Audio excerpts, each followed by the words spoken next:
Hello and welcome to legend prep. So आज हम another video लाए हैं प्रिंसिपल फैक्ट बेस्ड क्वेश्चन पे।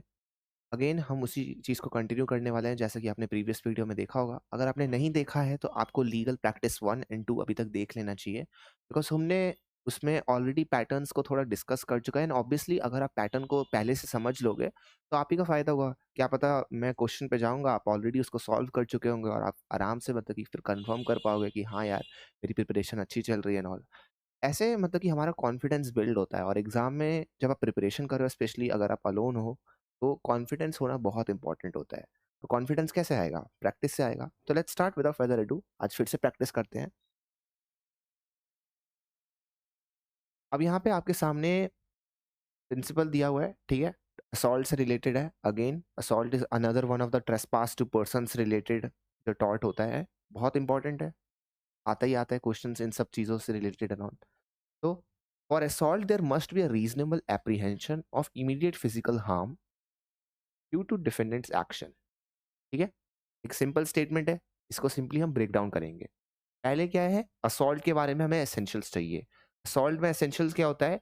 एक रीजनेबल एप्रीहेंशन होना चाहिए। ठीक है, रीजनेबल एप्रीहेंशन। पहली बात तो रीजनेबल एप्रीहेंशन का मतलब क्या होता है, यानी कि उस चीज के बारे में मतलब कि थोड़ा डरना या सहमना जायज़ है ना? जैसे फॉर एग्ज़ाम्पल मान लो अचानक से मीटियोर गिर रहा है आपके सामने, ठीक है? मीटियोर गिर रहा है, तो ऑब्वियसली इट मेक्स सेंस कि आपको डर लगेगा, अरे यार मैं बच पाऊँगा, नहीं बच पाऊँगा। लेकिन मान लो अचानक से कोई चींटी चल रही है, लगता है अरे यार ये चींटी काट तो नहीं लेगा, एकदम डर के मतलब कि आप क्रॉस ही नहीं करते हो। वो रीज़नेबल एप्रीहेंशन नहीं होगा, अरे यार भाई वो चींटी है, उससे क्या ही हो पाएगा आपको, है ना? तो एक रीज़नेबल एप्रीहेंशन होना चाहिए। फिर है किस चीज़ का? Of harm, reasonable apprehension of harm. अब ऑब्वियस सी बात है, अब डर किस चीज़ का होगा? कोई चीज़ जो आपको पसंद नहीं है उस चीज़ का। ऐसा तो नहीं होगा ना कि अरे यार अचानक से मान लो मतलब कि आपको सपना आएगा डरावना सा कि एंट्रेंस क्रैक हो गया तो? मेरे को लोग मतलब कि वाहवाही देने लगे तो? वो तो अच्छी चीज़ है, कोई बेनिफिट से थोड़ी ना डरता है, राइट? तो रीज़नेबल एप्रीहेंशन किस चीज़ का होना चाहिए? हार्म का होना चाहिए। और वो हार्म किस तरह का होना चाहिए? फिज़िकल इन नेचर होना चाहिए। Harm must be physical in nature, ठीक है?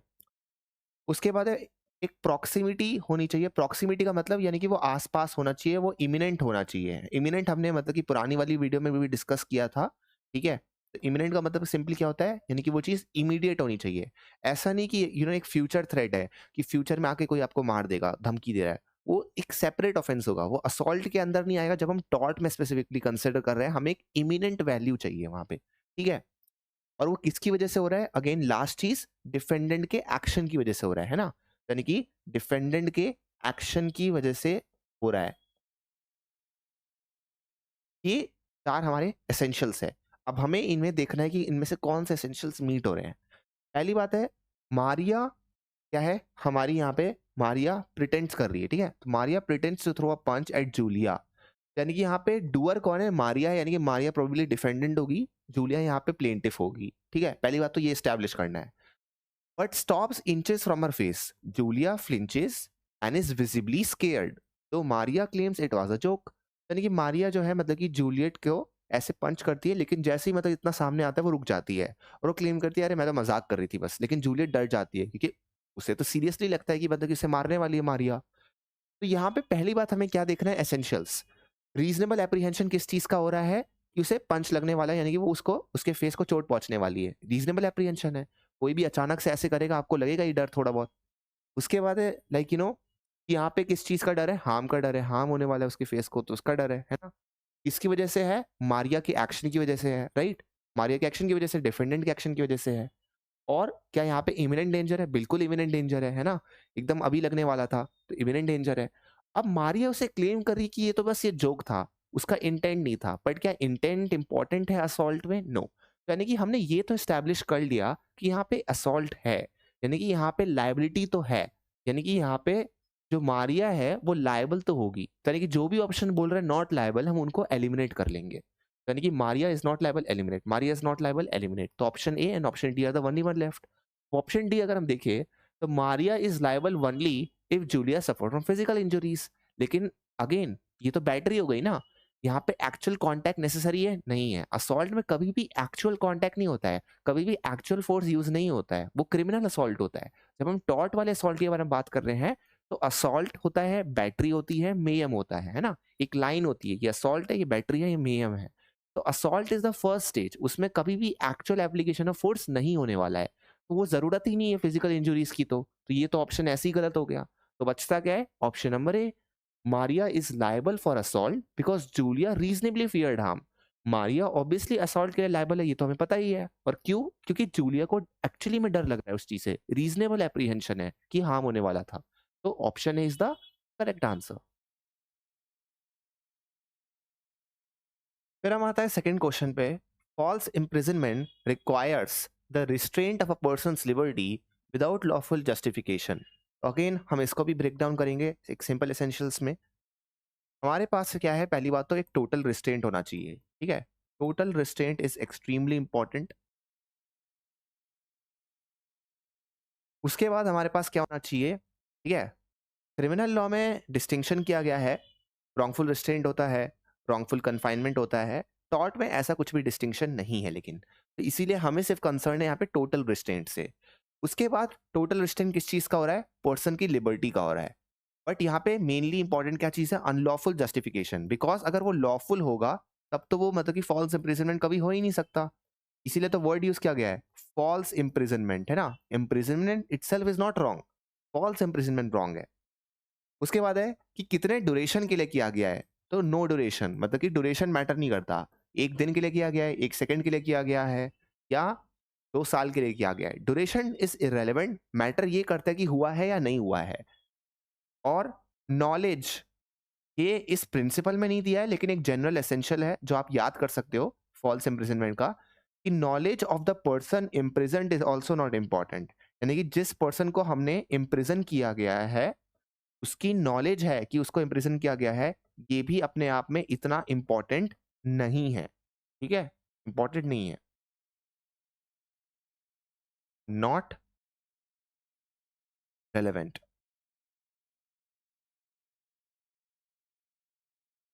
अब आता है हमारे पास यहाँ पे फैक्ट। तो Laura is locked in a store room by accident when her coworkers think she is left for the day. She realises she is locked in but is rescued within 15 minutes. तो यहाँ पे Laura है, वो अपने office room से बाहर नहीं निकली है। उसके कोवर्कर्स जो है उनको लगता है कि अरे ये तो चली गई होगी घर अभी तक, उन्होंने लॉक कर दिया और वो चले गए। लॉरा फिर कॉल करती है कि अरे यार आपने मेरे को लॉक कर दिया। फिर वो उसको रेस्क्यू करते हैं 15 मिनट्स के विद इन। बट हमें यहाँ पे ड्यूरेशन से कंसर्न है नहीं, तो इसलिए अगर यहाँ पे ड्यूरेशन लिखा हो ना लिखा हो it doesn't matter. 15 minutes is irrelevant here. तो 15 minutes is does not matter, it's an irrelevant information. इसको हम थ्रो अवे कर देंगे। हमें देखना है सिंपली एसेंशियल्स मीट हो रहे हैं नहीं हो रहे हैं। अनलॉफुल जस्टिफिकेशन है, बिल्कुल है। कोवर्कर्स के पास कोई लॉफुल राइट थोड़ी ना इम्प्रिजनमेंट करने का, ऐसे तो है नहीं लॉरा ने कोई ऑफेंस किया है। तो अनलॉफुल जस्टिफिकेशन है पहली बात। रॉन्गफुल रिस्ट्रेंट है, बिल्कुल वैसे कि है ना।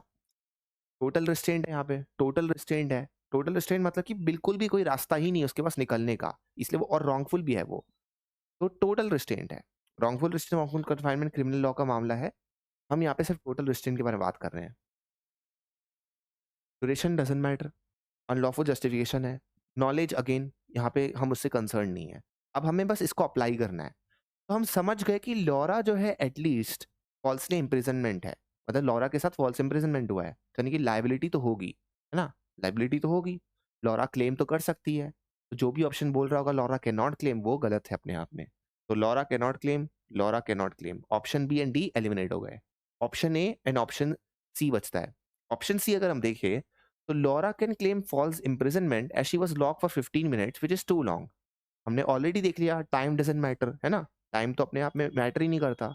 Option is the correct answer. फिर आता है हमारे पास थर्ड क्वेश्चन, ठीक है? An agreement without consideration is void unless it falls within the legally recognized exception under the Indian Contract Act, that is natural love, voluntary promise, या acknowledgement of a debt, या something that is written या registered and all, ठीक है? तो हमें इसमें बोला गया है कि कोई भी कॉन्ट्रैक्ट जब होते हैं तो उसके एक सर्टेन एसेंशियल्स होते हैं। ये सेक्शन 10 में दिया गया है। हम जब कॉन्ट्रैक्ट पढ़ेंगे तो उसको देखेंगे एंड ऑल। बट अभी हमें बस अपने आप को प्रिंसिपल तक कन्फाइन रखना है। प्रिंसिपल बोल रहा है कि कोई भी एग्रीमेंट जो होता है अगर उसमें कंसिडरेशन ना हो, which is one of the essentials of the contract, तो वो वॉइड होता है। वॉइड होता है यानी कि मतलब क्या होता है? वो वैलिड नहीं है, ठीक है? वो वैलिड नहीं है। वॉइड मतलब something that is empty, something that is null. यानी कि जो चीज वैलिड नहीं है, जो चीज मतलब कि लॉ रिकॉग्नाइज नहीं करता है, वो वॉइड है, एम्प्टी है। Unless it falls, within legally recognised exception, यानी कि वो किसी लीगल एक्सेप्शंस में अगर फॉल करता है। तो कौन से लीगल एक्सेप्शंस हमारे पास दिए हुए हैं? नेचुरल लव, कोई भी वॉलंटरी प्रॉमिस हो गया मान लो, या कोई भी प्रॉमिस हो गया मतलब कि डेप्ट को पे ऑफ करने का, जो कि रिटन एंड रजिस्टर्ड डीड है ना? तो ये सब जो है क्या है? एक्सेप्शंस है बेसिकली, जिसमें कंसिडरेशन ना होने के बावजूद भी कॉन्ट्रैक्ट वैलिड माना जा सकता है। अब यहाँ पे हमारे पास फैक्ट्स दिए हुए हैं कि a out of natural love and affection promises in writing and registers the document to pay 5 lakh to his sister B. Later A refuses to pay. Can B enforce the promise? यहाँ पे पहली बात कोई consideration तो है नहीं। देखो consideration मतलब क्या होता है? कंसिडरेशन मतलब जनरली होता है कि जैसे मान लो कंसिडरेशन को हम समझने के लिए सिंपल सी बात है, ए है कि बी है। ए बोलता है मैं आपको जो है 20 रुपीज दूंगा, बी उसके लिए बोलता है कि मैं तुम्हें रेडियो दूंगा। ये एक दूसरे को बेसिकली क्या बोल रहे हैं? प्रोमिसेस मेक कर रहे हैं ना, they are making promises to each other. और इनके जो प्रोमिसेस है एक दूसरे के लिए कंसिडरेशन है। कंसिडरेशन मतलब सिंपली यही है कि अगर तुम मेरे लिए काम कर रहे हो या आप मेरे लिए काम कर रहे हो तो क्यों कर रहे हो? कोई ना कोई तो आपका इंटरेस्ट उससे सेटिस्फाई हो रहा होगा, फुलफिल हो रहा होगा, तभी तो कर रहे हो। कुछ ना कुछ कंसिडरेशन, उसी चीज को हम कंसिडरेशन बोलते हैं सिंपल टर्म्स में। तो यहाँ पे ए जो है अगर प्रॉमिस कर रहा है 5 लाख अपनी सिस्टर को पे करने के लिए, तो उसके बदले उसे क्या मिल रहा है एग्जैक्टली, है ना? एक्सचेंज में उसे क्या मिल रहा है? कुछ नहीं मिल रहा है। लेकिन यहाँ पे क्या है? ए और उसके सिस्टर के बिटवीन क्या है? मतलब कि एक सिबलिंग बॉन्ड है, राइट? तो नेचुरल लव एंड अफेक्शन होगा, फैमिलियर अफेक्शन ऑब्वियसली होगा। अब कुछ कुछ फैमिली में नहीं होता है, बट यहाँ पे हमें जो सिचुएशन दी हुई है वो क्या है? एक नेचुरल लव एंड अफेक्शन है। और वो बोलते, और राइटिंग में उसने क्या किया? राइटिंग में दिया, उस चीज को रजिस्टर भी कर दिया है। साथ में एक और चीज हमें दी हुई है। और जैसे कि हमने ऑलरेडी देखा प्रिंसिपल में कि कोई चीज राइटिंग, रजिस्टर्ड वगैरह, डेप्ट वगैरह उसमें ऐसे कर दो तो वो भी अपने आप में क्या हो जाता है? एक्सेप्शंस में आ जाता है। तो यहाँ पे एक्सेप्शन में आ रहा है, तो क्या यहाँ पे बी इन्फोर्स कर सकती है अपने प्रॉमिस को? बिल्कुल कर सकती है इन्फोर्स, क्योंकि यहाँ पे वो within the recognised exception है। तो जो भी ऑप्शन बोल रहा है कि वो नहीं कर सकती, वो एलिमिनेट करेंगे हम। तो इसमें यस यस नो नो, तो नो एलिमिनेट हो गया, है ना? अब बचता है दो option. Yes because the registration alone makes the agreement valid. Registration alone does not make the agreement valid. अगर किसी चीज को आपने रजिस्टर कर दिया वो अपने आप में वैलिड नहीं हो जाएगी अगर कोई कंसिडरेशन नहीं है उसमें। अगेन वो इसलिए वैलिड है क्योंकि एक स्टेचुरी एक्सेप्शन में वो फॉल कर रहा है जो कि यहाँ पे दिया हुआ है। तो option D is incomplete. Option C क्या है? Yes because the agreement satisfy statutory exception. यही तो बात है, एक्सेप्शन दिया गया उसको सेटिस्फाई कर रहा है, इसलिए यानी कि वो इन्फोर्स कर सकती है डेप्ट। तो option C is the correct answer. फिर हमारे पास आता है फोर्थ क्वेश्चन, जिसमें बात की गई है classification under article 14 is valid only if it is based on an intelligible differentia and the differentia has a rational nexus with the object sought to be achieve. यानी कि ये कॉन्स्टिट्यूशनल लॉ से related है and all. Constitution से भी थोड़े बहुत कभी कभी क्वेश्चंस पूछ लिए जाते थे, इसलिए आज उसको हम डील कर रहे हैं। तो आर्टिकल 14 जैसा कि आप सबको पता है वो क्या इससे डील करता है? राइट टू इक्वालिटी, यानी कि equality before the law and equal protection of the laws. उसमें एक सर्टेन टेस्ट होते हैं, इनमें से वन ऑफ द टेस्ट है टेस्ट ऑफ इंटेलिजिबल डिफरेंशिया। अब देखो ये वर्ड्स कॉम्प्लेक्स लग रहे होंगे लेकिन ये बड़ा सिंपल है एक्चुअली। पहली बात आता है यहाँ पे वर्ड इंटेलिजिबल, है ना? इंटेलिजिबल वर्ड आता है। What is the word intelligible means? Intelligible means कि कोई भी चीज जो एकदम क्लियर है, वेग नहीं है, जिसको आप क्लियरली मतलब समझ सकते हो, ठीक है? इंटेलिजिबल है यानी कि वो अंडरस्टैंडेबल है, मतलब सिंपल भाषा में कह सकते हो जो भी चीज अंडरस्टैंडेबल है उसको हम कह सकते हैं वो इंटेलिजिबल है। लेकिन इसमें वर्ड क्या यूज किया गया है? Intelligible differentia. तो यानी कि डिफरेंशिया हमें अगेन समझना चाहिए। अब डिफरेंशिया जैसे कि आपको लग रहा होगा वो डिफरेंस की बात कर रहा है, तो यानी कि इंटेलिजिबल डिफरेंशिया मतलब किस चीज के बारे में बात कर रहा होगा? Something that can be clearly distinguished, यानी कि ऐसी कोई चीजें जिनको क्लियरली एक दूसरे से डिस्टिंग्विश किया जा सकता है ना? उनके बिटवीन जो है डिफरेंस ढूंढा जा सकता है इजिली। जैसे for example humans and non humans, है ना? Flightless bird and birds that can fly. Similarly foreigners and natives, ये सारे क्या है? इनके बिटवीन डिस्टिंक्शन ढूंढना इजी है। तो अगर हम इनको डिफरेंटली ट्रीट करते हैं तो it makes sense, right? Because obviously इनकी जो रिक्वायरमेंट्स है, इनकी जो नीड्स है वो डिफरेंट होंगी, because these are separate class of people, these are separate groups, है ना? तो एक इंटेलिजिबल डिफरेंशिया के बेसिस पे हम इनको क्या कर सकते हैं? क्लासीफाई कर सकते हैं।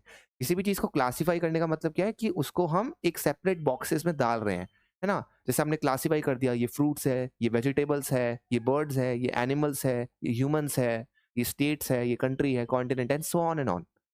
तो आर्टिकल 14 में बोला गया है कि कोई भी क्लासिफिकेशन अगर मान लो किसी चीज का किया जा रहा है ना, और एक रीजनेबल डिफरेंशिया, ठीक है, वो एक रीजनेबल बेसिस पे है, यानी कि एक इंटेलिजिबल डिफरेंशिया के बेसिस पे है, मतलब कि एक रीजनेबल डिस्टिंक्शन के बेसिस पे है, और वो डिफरेंशिया का एक रैशनल नेक्सस है with the object sought to be achieve. अब अगेन एक अनदर इंपॉर्टेंट वर्ड आ गया, रैशनल नेक्सस। इसका मतलब क्या है? रीजनेबल कनेक्शन, ठीक है। रैशनल नेक्सस का मतलब क्या है? Reasonable connection. तो रीजनेबल कनेक्शन होना चाहिए, यानी कि हम क्लासिफिकेशन जब आर्टिकल 14 के अंदर करते हैं तो हमें क्या देखना है? पहली बात तो कि वो एक इंटेलिजिबल डिफरेंशिया के ऊपर है, यानी कि वो एक क्लियरली अंडरस्टैंडेबल डिस्टिंक्शन के ऊपर है, और वो क्लियरली अंडरस्टैंडेबल डिस्टिंक्शन जो किया गया है जिसके ऊपर वो है, और साथ में मतलब कि क्या है वो क्लासिफिकेशन?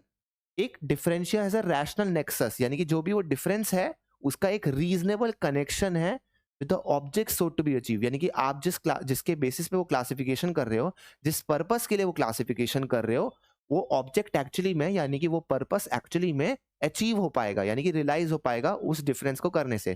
फॉर एग्जाम्पल लेट से गवर्नमेंट कोई स्कीम बनाती है, बोलती है कि वो चाहती है कि उनके जो नेटिव लेट से फॉर एग्जाम्पल रेसिडेंट्स है वगैरह, उनको ज्यादा जॉब्स मिले, तो जिसके लिए वो क्या करती है, एक treatment of foreigners and natives job opportunities के मामले में नेटिव्स को फेवर करती है। तो यहाँ पे क्या है, वो एक रीजनेबल पहली बात क्लासिफिकेशन कर रही है जो कि एक इंटेलिजिबल डिफरेंशिया के ऊपर है, और साथ में एक रीजनेबल कनेक्शन है पर्पस के साथ। क्यों? क्योंकि ऑब्वियस ही बात है, अगर प्रेफरेंस मिलेगा नेटिव्स को जॉब अपॉर्चुनिटीज में तो ज्यादातर जॉब किसके पास जाएंगी? नेटिव्स के पास जाएंगी। तो पर्पस के साथ एक डायरेक्ट रिलेशन है यहाँ पे। तो ये सारा आपको एसेंशियल सप्लाई हमें करना होगा जब भी हम फैक्ट्स में जाएंगे। तो फैक्ट्स यहाँ पे क्या दिया है? A law provides reservation in public employment only to residents of district X to promote regional development is law constitutionally valid. अब देखो यहाँ पे टर्म्स को समझना इंपॉर्टेंट है। इसमें क्या है कि लॉ का पर्पस क्या है? पहली बात रीजनल डेवलपमेंट करना। लॉ ने क्लासिफिकेशन क्या किया कि हम सिर्फ डिस्ट्रिक्ट एक्स के रेसिडेंट्स को रिजर्वेशन प्रोवाइड करेंगे। क्या ये कोई रीजनेबल मतलब कि इंटेलिजिबल डिफरेंशिया यहाँ पे पहली बात हो रहा है? एक इंटेलिजिबल डिफरेंशिया क्या है? रीजनल डेवलपमेंट करना है। लेकिन क्या इस डिफरेंशिया का एक रैशनल नेक्सस है, कोई नहीं कि कोई रीजनेबल कनेक्शन है? अब देखो आप बताओ, कोई भी रीजन के बारे में जब हम बात करते हैं, let's say north region, let's say south region, west region, east region, ये सारे जो रीजन्स हैं, क्या इसमें हम डिस्ट्रिक्ट मतलब इतने छोटे से मतलब कि लाइक टेरिटरी में जाते हैं? नो। इंडिया बहुत बड़ा है, हर स्टेट है, हर स्टेट के अपना मतलब कि क्या है? डिस्ट्रिक्ट्स है। लेकिन एक पार्टिकुलर डिस्ट्रिक्ट जो है कितना ही बड़ा हो सकता है? जब भी हम किसी रीजन के बारे में बात करते हैं तो we are denoting a larger area, right? For example हम बोल रहे हैं नॉर्थ साइड में, नॉर्थ वेस्ट में, तो मतलब नॉर्थ वेस्ट में ऐसा तो है नहीं किसी एक पार्टिकुलर डिस्ट्रिक्ट पे फोकस करके पूरा रीजनल डेवलपमेंट हो जाएगा। लेट से मान लो फॉर एग्जांपल यूपी का आपने कोई डिस्ट्रिक्ट उठा लिया अचानक से, और आपने सोचा कि बस इसी रेसिडेंट को हम जॉब देंगे जो इस डिस्ट्रिक्ट को बिलोंग करते हैं। तो ऐसा तो है नहीं पूरी यूपी का विकास हो जाएगा उसकी वजह से, राइट? आपको जो है मतलब रीजनल डेवलपमेंट करने के लिए पूरे रीजन को मतलब कि देना होगा ना अपॉर्चुनिटी। एक पार्टिकुलर डिस्ट्रिक्ट को थोड़ी ना दे सकते हो आप अपॉर्चुनिटी। तो यहाँ पे एक रीजनेबल कनेक्शन हमें नहीं मिल रहा, क्योंकि ये डिफरेंस जो है वैलिड नहीं है। ये डिफरेंस का कोई मतलब सेंस नहीं बन रहा, क्योंकि सिर्फ ये पार्टिकुलर डिस्ट्रिक्ट को मतलब कि यहाँ पे जो रेसिडेंट्स बिलोंग करते हैं सिर्फ उनका फेवर हो रहा है, और इससे रीजनल डेवलपमेंट का कुछ लेना देना तो है ही नहीं, कनेक्शन है ही नहीं, यानी कि रैशनल नेक्सस नहीं है। तो यानी कि हमें कोई भी यहाँ पे ऑप्शंस जिसमें यस लिखा हुआ है कि ये कॉन्स्टिट्यूशनली वैलिड है, पहले तो ये एलिमिनेट करना है। तो यस एलिमिनेट हो गया, यस एलिमिनेट हो गया, ऑप्शन सी एंड डी हमारे पास बचता है। अब है नो बिकॉज रेसिडेंस अलोन, ठीक है, residence alone lacks rational nexus, यानी कि रेसिडेंस के बेसिस पे सिर्फ रैशनल नेक्सस नहीं हो सकता। दूसरा ऑप्शन क्या है? No because such kind of prohibition is prohibited due to being opposed to equality principle. ये देखो ऑप्शन के बियॉन्ड जा रहा है। यहाँ पे ऐसा कुछ भी नहीं लिखा है कि ये मतलब प्रोहिबिटेड है, नहीं प्रोहिबिटेड है। तो पहली बात तो ये प्रोहिबिटेड ऐसे भी नहीं है, बट स्टिल हमारे यहाँ ऑप्शन में से कहीं नहीं दिया, और ऑलरेडी लिखा हुआ है कि क्लासिफिकेशन परमिटेड है इक्वालिटी के लिए अगर वो इन फैक्टर्स को मीट कर रहा है। तो ये तो एलिमिनेट हो गया। तो हमारा कौन सा आंसर सही हो जाता है? ऑप्शन नंबर सी, कि रेसिडेंस अलोन जो है वो रैशनल नेक्सस लैक करता है। सिर्फ आप एक पार्टिकुलर डिस्ट्रिक्ट के रेसिडेंस के बेसिस पे रीजनल डेवलपमेंट के लिए क्लासिफिकेशन ऐसे करके लॉ नहीं बना सकते हो।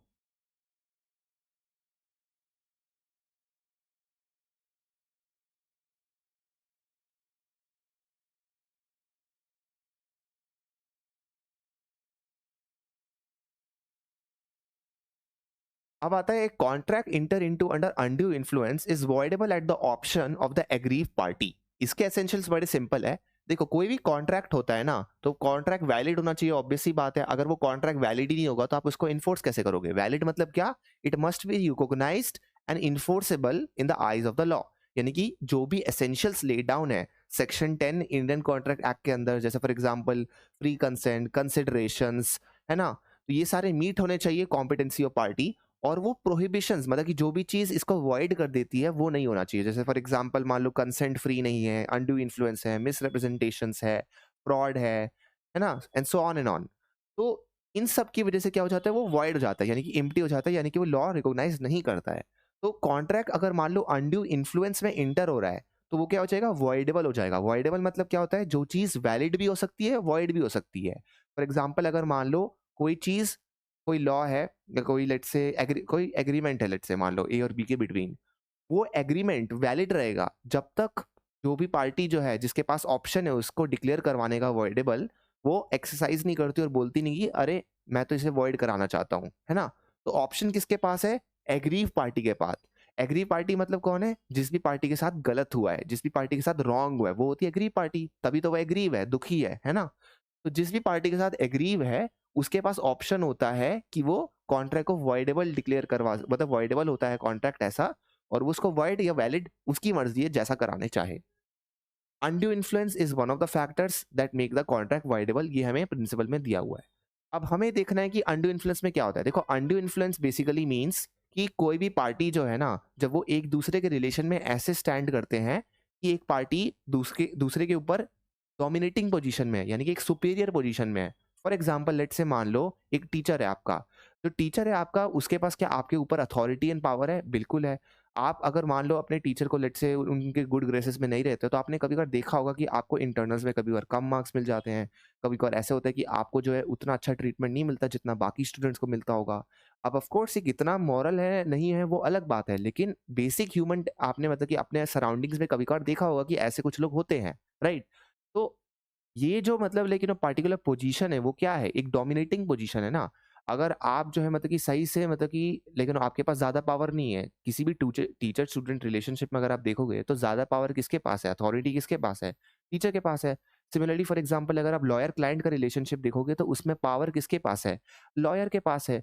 क्योंकि आप उस लॉयर को मतलब क्या कर रहे हो? आप कॉन्फिडेंशियल इन्फॉर्मेशन बता रहे हो अपनी, कि यार मेरे साथ ये हुआ वो हुआ etcetera and all. Similarly for example आप थेरेपी के लिए जा रहे हो, आप अपने थेरेपिस्ट को मतलब कि कुछ बता रहे हो, तो अगेन वो क्या है?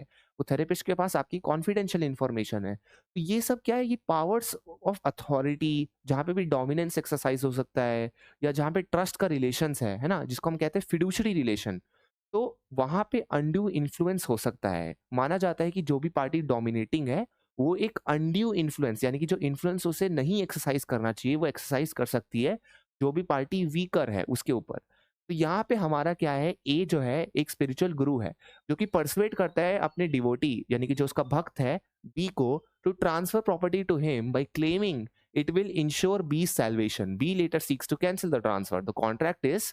तो इसमें ए क्या है? बेसिकली एक स्पिरिचुअल गुरु है बी का, और वो बोलता है अरे तुम मेरे को अपनी प्रॉपर्टी दे दो, तुम्हारी आफ्टर लाइफ में मुक्ति हो जाएगी, तुम्हें निर्वाणा मिल जाएगा।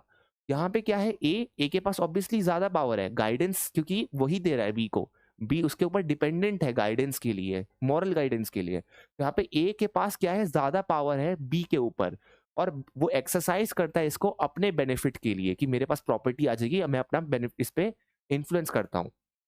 तो यहाँ पे ए ने क्या किया? बी के साथ एक अनड्यू इन्फ्लुएंस किया है। तो बी जो है अपने राइट को एक्सरसाइज करता है, वो बोलता है कि मैं चाहता हूँ ये ट्रांसफर जो है अब कैंसिल हो जाए, है ना, क्योंकि यहाँ पे अनड्यू इन्फ्लुएंस मेरे साथ हुआ है, ए ने मेरे ऊपर एक्सरसाइज किया अनड्यू इन्फ्लुएंस। यहाँ पे जो है बी क्या सी करता है कि भाई ये ट्रांसफर जो हो गया है, मैंने प्रॉपर्टी जो इसको दी है ये वॉइडेबल हो जाए, मतलब कि वॉइडेबल है ना, तो यानी कि मतलब वॉइड डिक्लेयर कर दे वो। तो कॉन्ट्रैक्ट जो है यहाँ पे क्या होगा? कॉन्ट्रैक्ट का मतलब स्टेटस क्या होगा? तो यहाँ पे है वॉइड अब इनिशियो। वॉइड अब इनिशियो मतलब होता है void from the very beginning. But voidable क्या होता है? जो चीज वैलिड भी हो सकती है, वॉइड भी हो सकती है। तो वॉइड अब इनिशियो तो ये हो नहीं सकता। फिर है valid and enforceable. Again valid enforceable भी नहीं हो सकता, हमें तो ऑब्वियसली पता है क्योंकि ये वॉइडेबल है। अब है वॉइडेबल एट एज ऑप्शन। लेकिन क्या ए यहाँ पे क्या है, स्पिरिचुअल गुरु है, यानी कि ए तो डोमिनेटिंग पार्टी है, ए एग्री पार्टी थोड़ी ना है, ए ने ही तो गलत किया है, तो यहाँ पे ये तो हो नहीं सकता, यानी ये voidable at B is option, क्योंकि बी ही तो एग्री पार्टी है, तो उसी के पास ऑप्शन है ना, तो option number D is the correct answer.